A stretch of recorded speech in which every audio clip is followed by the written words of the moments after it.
নমস্কার বন্ধুরা, কেমন আছো সবাই? আশা করছি সবাই ভালো আছো, ভালো থাকার চেষ্টায় আছো, পজিটিভ এনার্জিতে থাকার চেষ্টা করছো।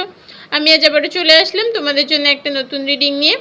আজকে রিডিংয়ে যথারীতি আমরা দেখে নেব তোমাদের এনার্জি, তোমাদের পার্টনারের এনার্জি, কী ভাবছে, কী চাইছে, এই সম্পর্কে থাকবে নাকি চলে যাবে, কী চিন্তাভাবনা তার মনে আছে সেটা আমরা দেখে নেব। প্রথমেই বলে রাখি, এটা পুরোপুরি একটা জেনারেল টাইমলেস রিডিং।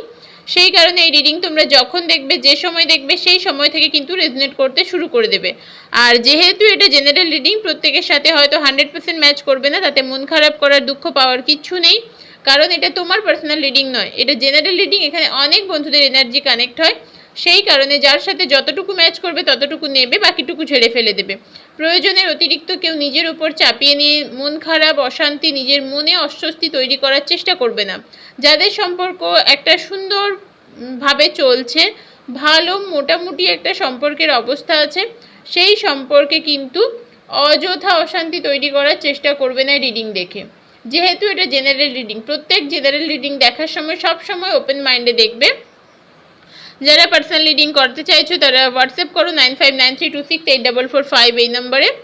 প্রথমে দেখে নেব তোমাদের এনার্জি, তারপর দেখব তোমাদের পার্টনারের এনার্জি। যদি তোমাদের এনার্জি তোমাদের সাথে ম্যাচ করে তাহলে বুঝে নিও রিডিংটি পুরোপুরি তোমার জন্য। যদি মনে হয় ম্যাচ করছে না, স্কিপ করে যেতে পারো বা গাইডেন্স হিসেবেও দেখতে পারো। চলো দেখে নেওয়া যাক তোমার কি এনার্জি, তুমি কি অবস্থায় আছো। তুমি তো প্রচুর পরিমাণে লাভ ফিল করছো। তোমাদের জীবনে কিন্তু নতুন প্রেমিক বা প্রেমিকা আসতে চলেছে। লাভার্সের কার্ড এসেছে। ভীষণ ভালো একটা সময় আসবে, নতুন মানুষকে পাবে, কিন্তু সেই মানুষকে অ্যাকসেপ্ট করবে কি করবে না সেটা কিন্তু তোমাকে ভাবতে হবে। তবে কোনো বিষয়ে তোমরা ভীষণ ভয়ে আছো, ভীত হয়ে আছো, মানসিক দিক থেকে একটা অস্বস্তিতে ভুগছো, প্রচণ্ড একটা ভয় শঙ্কা কাজ করছে মনের ভেতরে। সেই জায়গা থেকে বলবো নিজেকে একটু ওপেন করো, নিজেকে একটু সময় দাও, খোলা আকাশের মতো করে ভাবো নিজের মনটাকে, দেখবে পরিবর্তন আসবে। তবে অপেক্ষা করো, ভালো সময় আসছে, নতুন মানুষ আসছে। অনেকের ক্ষেত্রে 90% মানুষের ক্ষেত্রে, আজকে রিডিংটি যারা যারা দেখছো তাদের 90% মানুষের ক্ষেত্রে বলবো নতুন মানুষ জীবনে আসছে। সেই মানুষকে অ্যাকসেপ্ট করবে কি করবে না, অ্যাকসেপ্ট করাটা উচিত কিনা সেটা কিন্তু তোমায় ভাবতে হবে। আবারও বলছি, কোনো সম্পর্কে জড়ানোর আগে 1000 বার ভেবে তারপর জড়িও। কারণ একটা সম্পর্ক তৈরি হওয়ার পর যখন নষ্ট হয়ে যায়, সেই যন্ত্রণাটা ভোগ করার থেকে আগে থেকে জেনে বুঝে সম্পর্কে পা দেওয়াটা অনেক বেশি ইম্পর্টেন্ট। তো তোমরা কিন্তু ভবিষ্যৎ পরিকল্পনা করছো না, সেটা করো, কারণ ভবিষ্যৎকে আগে আমাদের সিকিওর করতে হয়। অবশ্যই আমরা বর্তমানকে নিয়ে চলি, অতীতকে ভুলে চলি, কিন্তু চেষ্টা করব ভবিষ্যতের জন্য ভাবার, ভবিষ্যতের কথা ভাবার, ভবিষ্যতে কোনটা করলে আমার ভালো হবে, আজকের দিনে কোন কাজ করলে ভবিষ্যতে আমার ভালো হবে সেটা আমার মাথায় রাখার। তবে অতীতকে যতটাই আমরা ছেড়ে দিতে পারবো, ভুলে যেতে পারবো, ততই কিন্তু জীবনে এগিয়ে যেতে পারবো। অতীত যতটাই ভালো হোক না কেন, যতটাই খারাপ হোক না কেন, অতীত কিন্তু আমাদের কাজে লাগে না, অতীত আমাদের কাজে আসে না। বর্তমানকে নিয়ে ভবিষ্যতের কথা ভেবে এগিয়ে যেতে হবে। তোমরা কোনো বিষয় নিয়ে না ভীষণ দোটানায় ভুগছো, সবসময় একটা হাফ হাফ ব্যাপার আছে তোমাদের মধ্যে। হয়তো এটা সম্পর্কের ক্ষেত্রে হতে পারে যে সম্পর্কটা আবার ঠিক হয়ে যাবে, হবে না, ঠিক হয়ে যাবে, হবে না, এই ধরনের একটা দোটানা চলছে। নিজের সাথে নিজের লড়াই হয়, নিজের সাথে নিজের লড়াই করাটা না সব থেকে কঠিন ব্যাপার, আর সেই কঠিন জিনিসটাই তোমরা করছো, নিজের সাথে নিজের লড়াই।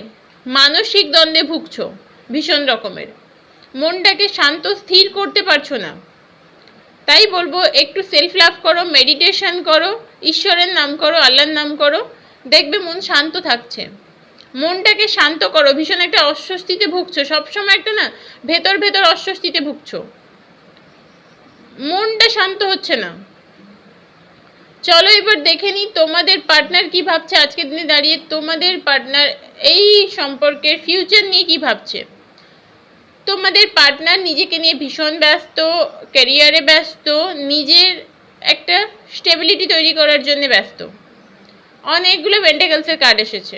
নিজের স্টেবিলিটি চাইছে, সে নিজের লাইফে স্টেবিলিটি চাইছে, ক্যারিয়ারে স্টেবিলিটি চাইছে, সব ক্ষেত্রে একটা নিজের স্টেবিলিটি চাইছে। ডেথের কার্ড এসেছে। তোমাদের এই যে ফেজটা চলছে এখন, এই যে নো কন্ট্যাক্টে আছো, লেস কন্ট্যাক্টে আছো, এই সময়গুলো, এই ফেজটার কিন্তু অবসান হবে, এই ফেজটা শেষ হতে চলেছে। এবার তোমরা ক্ল্যারিটি চাইছো, তোমাদের পার্টনার কিন্তু সেই জিনিসটা দিতে পারছে না, কারণ সে এখন নিজেকে নিয়ে ব্যস্ত, এতটাই ব্যস্ত যে তোমার কথা ভাবা, তোমার সাথে যে সম্পর্কটা তৈরি করেছিল সে তার ফিউচার নিয়ে ভাবা, এই জিনিসগুলো ভাবতেই পারছে না, ভাবার সময় নেই তার হাতে, সে নিজেকে নিয়ে ভীষণ ব্যস্ত। তবে আলটিমেট আমি আবারও বলবো যে ফিউচার কিন্তু ব্রাইট, ফিউচার ভালো, তোমাদের এই সম্পর্কের ফিউচারে একটা সুন্দর হেলদি সম্পর্ক তৈরি হবে, তোমাদের এই সম্পর্কের ফিউচারটা ভালো। কিন্তু আজকের দিনে দাঁড়িয়ে তোমার পার্টনার তোমার কথা তো ভাবছেও না, তোমার সম্পর্কের কথাও ভাবছে না, ভাবার সময়ও পাচ্ছে না, আর সে নিজে একটা স্টাক সিচুয়েশনের মধ্যে আছে, ও নিজেকে নিয়ে ব্যস্ত, অন্য কিছু ভাবার সময় নেই তার জীবনে, প্রচণ্ড স্ট্রাক ফিল করছে, কোনো বিষয় নিয়ে ভীষণভাবে জড়িয়ে আছে, সেটা কেরিয়ারের ক্ষেত্রে হতে পারে, অন্য কোনো পারিবারিক ক্ষেত্রেও হতে পারে, ভীষণভাবে জড়িয়ে আছে, এতটাই জড়িয়ে আছে যে অন্য কিছু নিয়ে ভাবার মতো ফুরসত নেই তার, ভাবতেই পারছে না, ভাবতে চাইছে, একেবারে চাইছে না তা নয়, ভাবতে চাইলেও ভাবতে পারছে না, ওই সময়টুকু ওই ফুরসতটুকু তার নেই জীবনে। দেখো বটমে কিন্তু হার্ট ব্রেকের কার্ড এসেছে, তোমরা তো কষ্ট পেয়েছো, তোমাদের পার্টনারও সাথে সাথে কষ্ট পেয়েছে, এই সম্পর্কের দূরত্ব তোমাদের দুজনকে ভীষণ কষ্ট দিয়েছে। তো সেই জায়গায় দাঁড়িয়ে বলবো আবারও যে তোমরা যারা যারা নতুন সম্পর্কে জড়াতে চাইছো, নতুন মানুষের থেকে প্রপোজাল পেয়েছো, 1000 বার ভেবে চিনতে তারপর কিন্তু সম্পর্কে জড়াবে। তোমাদের এই সম্পর্কের এত দূরত্ব, এত সমস্যা কিন্তু থার্ড পার্সনের কারণে, সম্পর্কে প্রচুর মানুষ ঢুকে পড়েছে। এই একই রকমের রিডিং আমি আগের দিনও পেয়েছিলাম, প্রচুর মানুষ ঢুকে পড়েছে সম্পর্কে, আর সেই কারণে এত সমস্যা তৈরি হয়েছে। তোমাদের পার্টনার না তোমাদেরকে প্রতারিত করেছে, সেটা সে বুঝতে পেরেছে, সে যে কাজটা করেছে সেটা সে ঠিক করেনি, সে যে প্রতারিত করেছে সেটা সে বুঝতে পেরেছে, কিন্তু বুঝলে কি হবে, ও কিন্তু তোমার কাছে এসে ক্ষমাও চাইবে না, স্বীকারও করবে না। তবে আবারও বলছি তোমাদের এই সম্পর্কের ফিউচার ভীষণ ভালো, ফিউচারে একটা ভালো সময় আসতে চলেছে, তোমরা চেষ্টা করো নিজেদের ইগোটাকে একটু দূরে সরিয়ে রেখে কাছে আসার। তোমার ক্ষেত্রেও দেখতে পাচ্ছি ইগোটা অনেকটা বেশি, তোমার পার্টনারের ক্ষেত্রেও ইগোটা অনেকটাই বেশি, আর দুটো মানুষের ইগোটা এত বেশি হয়ে গেছে যে সম্পর্কে দূরত্ব তৈরি হয়ে গেছে, সম্পর্কে দূরত্ব তৈরি হয়ে গেছে বন্ধু। সেই কারণেই বলছি ইগোটাকে দূরে সরিয়ে রেখে তারপর কাছে এসো, দেখবে সব কিছু অনেক স্মুথ হয়ে গেছে, অনেকটাই স্মুথ হয়েছে সব কিছু।